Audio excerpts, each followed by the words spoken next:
if you decide to embark upon this. But I feel like for most people, they're not casually getting here. Like something has to be wrong to get them to this point. Like you said, it's either COVID or you have a problem, whatever.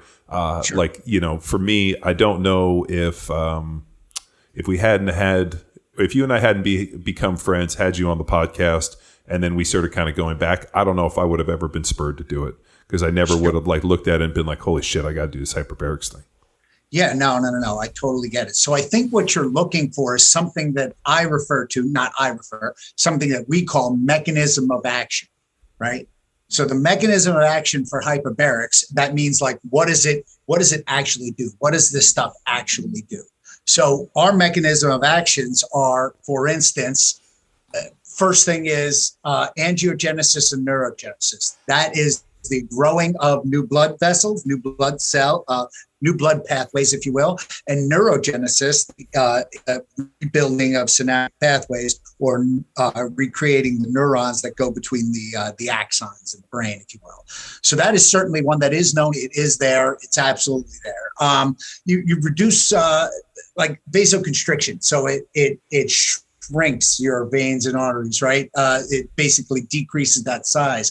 That's a known mechanism of action. And that's really important for things like burns, right? When you have somebody that's burned or is getting burned or has a burn and you want to heal that. It's got some toxin inhibition capabilities, if you will, and those are kind of not so well understood, along with the not so well understood. So that's along the lines of like gaseous gangrene and that necrotizing fasciitis. Another poorly understood mechanism of action, but it is there, is antibiotic synergy.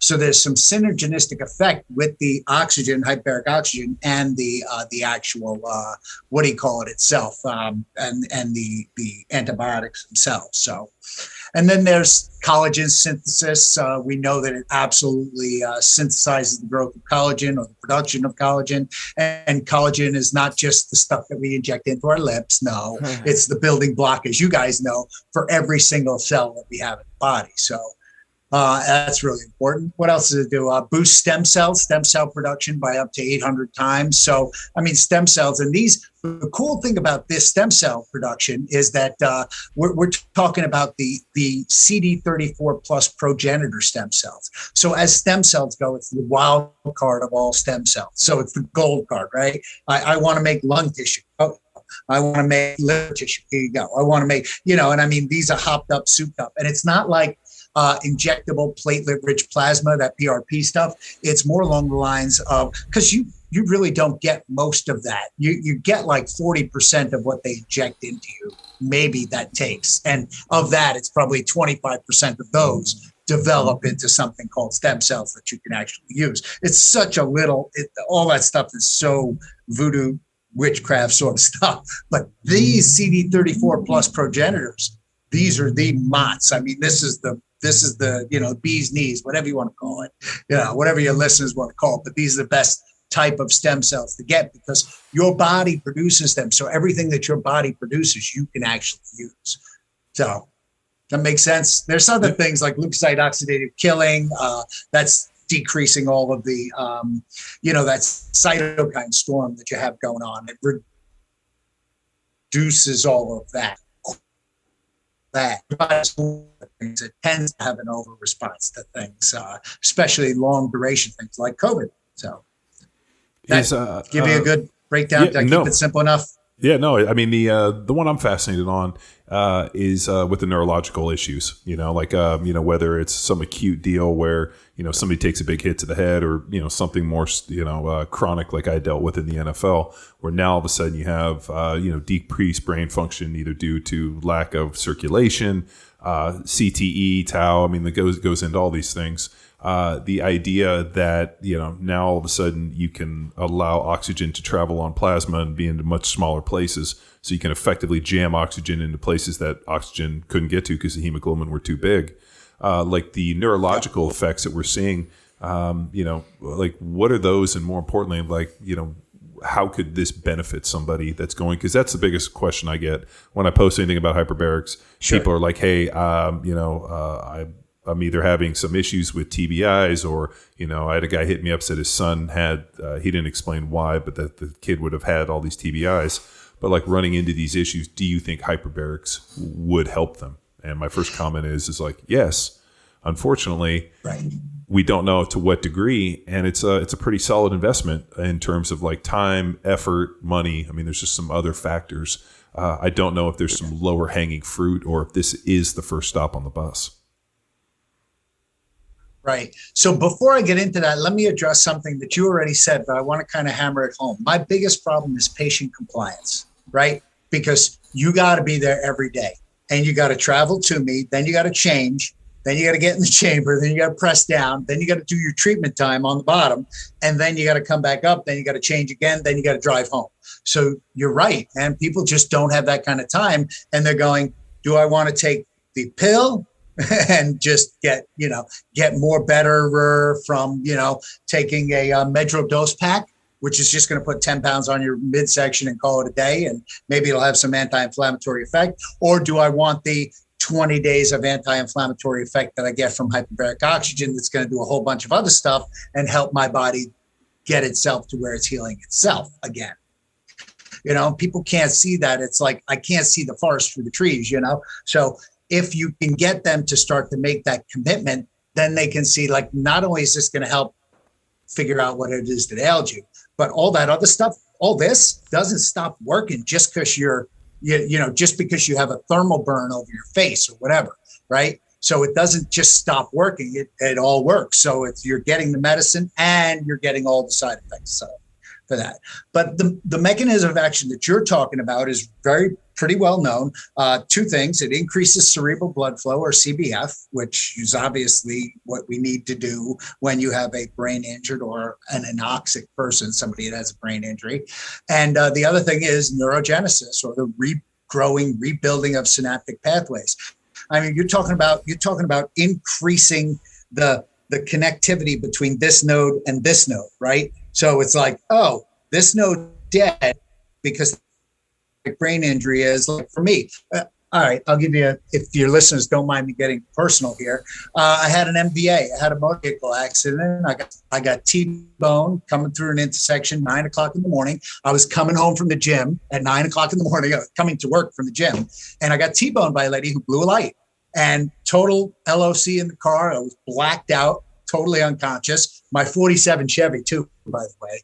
And the firefighter paramedics had to rip the doors open, pull me out. I woke up on the gurney, and I was, who are you? I'm like, oh, I guess that's me. Okay. Right. They're like, we don't know who you are. I was wearing my badges, and I was like, okay, I guess that's me. And finally got to the hospital, and I started feeling a little bit better. And, the doc comes in from the emergency room of the on-call guy. He's the neurosurgeon. He goes, hey, doc, how are you? And I'm like, who are you? He's like, you don't remember me? I was in your med school class. I was like, oh God, I hope I taught you well. He's like, well, I'm your neurosurgeon, and we're going to talk, and good to see you. And, we'll take care of you. But it wound up being an 8 millimeter hemorrhagic stroke, or brain bleed. Right. So I had this pretty good brain bleed, prefrontal cortex, left side, which is very in touch with emotions, very in touch with anger, very in touch with suspicious or suspecting behavior and risk-taking behavior. I mean, here we are Homo sapien, right? Like we are the 17th iteration of Homo something, right? Yeah. Homo erectus, all the way up to Homo sapien, right? So we basically got rid of all them in such a leap and bound because of our prefrontal cortex. Our prefrontal cortex is literally overshot, overdeveloped, and overdone, right? And here I am, stimulated because I have a dead node here, right, in the prefrontal cortex, 8 millimeter brain bleed.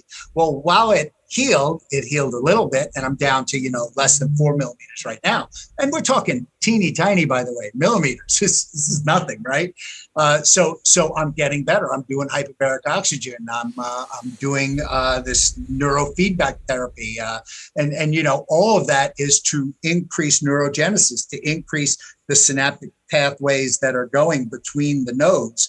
and to increase that superhighway, if you will, or to open up a superhighway and to get things to move around in there. But it takes a lot of shaking up the brain and getting back to normal. So from my perspective, I have seen this work firsthand on me, and I've had multiple concussion syndromes, traumatic brain injuries, explosions, bad off in many different ways. But it's a way to heal yourself without actually, because look, the only thing you can do, you can look at the brain, but when you're looking at an image on your device or whatever it is, your computer, you're looking at it. You're not actually looking at the brain. You're looking at a picture of the brain.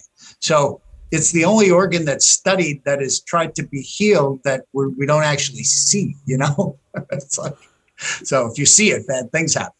So if, for me, when I went through Dr. Amen's study, and whether or not you feel good about Amen's stuff, I mean, I was still in his study for the NFL. I sometimes, I don't know, dude. I sometimes wonder if they cooked the books on that one.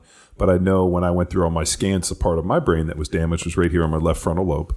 The part that they dealt with was sympathy, empathy, and emotions and all that. And the guy was like, basically, that part of your brain has zero blood flow. Like that does not light up. And I remember and I've told the story on here before, but as we're going through it, and he's like, we got good news and bad news. He goes through the bad news first and is telling me this whole deal. And then he gives me the good news, which he's like, well, all the cognitive testing, all the IQ, everything that we tested, you were actually the highest score that we've had. Right. And I was like, oh, well, from ever or just the NFL guys? And he's like, the NFL guys. And I'm like, yeah, that's like being the best looking kid in the ugly class. So I'll take that with a grain of salt.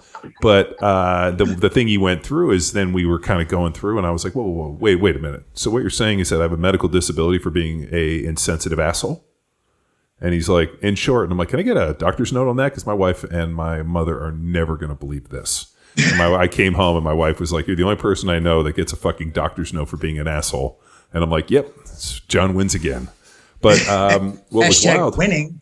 Yeah, winning. What was wild was then years later, I had a bunch of SEAL buddies come up and they were getting some work done at the Newport Beach Brain Research Center. And I went with them and they did scans a second time. And this is probably about 2 years later. And there was no marketable damage associated with that left part of the brain. And so either Dr. Amen cooked the stuff or something happened. And I've always believed that the brain can heal itself if, one, you remove like the stimulus or the trauma. I retired from the NFL, so no longer was I beating my head in. Right. You look at, diet, nutrition, training, all the other key factors. But I really think if you give yourself the right environment, your brain can effectively heal, which has been debated for a long, long time. And, like once you have brain damage, it's inoperable. You're not able to fix it. There's no nutritional protocols, exercise. You're done. And we're finding that to be not the case, especially with hyperbarics. Yeah, so you're right. I believe there is a certain point of no return. When you have not just synaptic pathways that are broken, like that's a seemingly easy. Well, okay, so let me back this up. What does it take to break a synaptic pathway or a node to a node link? What does that take? It takes 1.3 G, 1.3 times gravitational acceleration. Hold on. Oh, that was 1.3 G. That was probably 2 for crying out loud, So it doesn't take a lot. And it depends on how they were broken, how that stuff all happened, and how long it was hypoxic before you started the healing process. So, you can imagine the longer you wait to start treating all this stuff, the worse off you're going to be. So the guys from the eras gone by that were wearing the leather helmets, do I think it's going to help them? Maybe. Maybe is the answer. I'm hoping. But, the sooner you get to this stuff, the sooner you get to hypoxia being reversing hypoxia, increasing cerebral blood flow, increasing synaptic pathway development, restoration, or getting your brain to the point where it can create neurogenesis on its own. That's a stimulation. That's a factor that you can actually stimulate. That's neurofeedback in and of itself. That's stimulating neural pathway regeneration, right? And if you can get your body to do that, then you can just wire around the dead node. Does that make sense? Mm-hmm.